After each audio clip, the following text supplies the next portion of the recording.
We are forced to hand over to you the city, through Hussein al-Husseini, the mayor of Jerusalem, hoping that you will protect Jerusalem the way we have protected it for more than 500 years.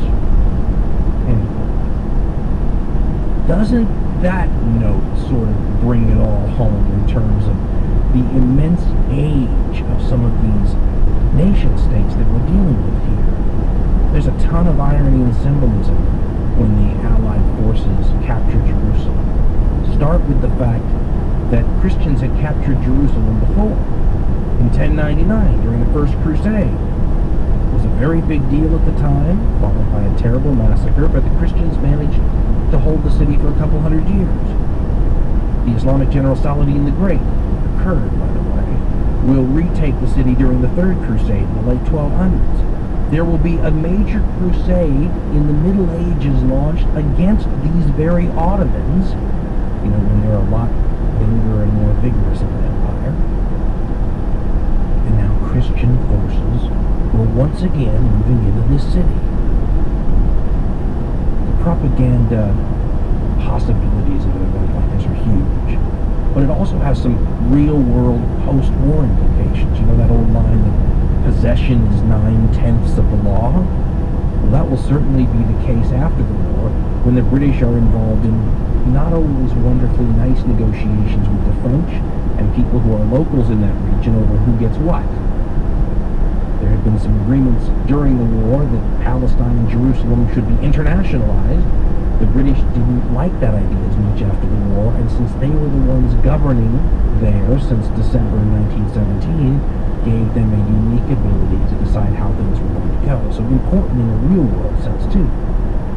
The entire affair and its importance of the entry into this holiest of cities was understood and stage managed to a degree. The British government had some ideas on the way, we would say today, the optics, or the visuals should go.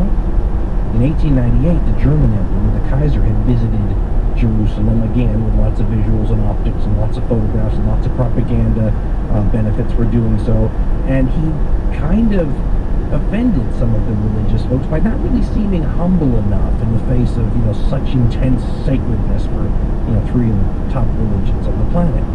There was even a story that the Turks had to destroy a part of the ancient, old, you know, Israeli part of the walls to make room for the Kaiser's car, so he could bring the car in. Whether or not that's true, it certainly made him look bad. And before Allenby becomes the first Christian conqueror in more than 500 years to walk into Jerusalem, he gets a little advice from British General Robertson, who tells him in a telegram, quote, "In the event of Jerusalem being occupied, it would be of considerable political importance if you, on officially entering the city, dismount at the city gate and enter on foot.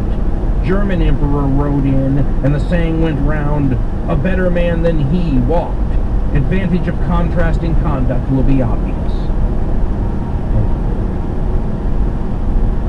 By December 1917, it looks as though it won't take a whole lot for the British and the French and the Dominion forces to strike at the Turks and just sort of push the entire house of cards over. And in some ways, the Turks are not doing themselves any good, because when the Russians pull out of the war, it leaves a ton of territories that have lots of Turks in it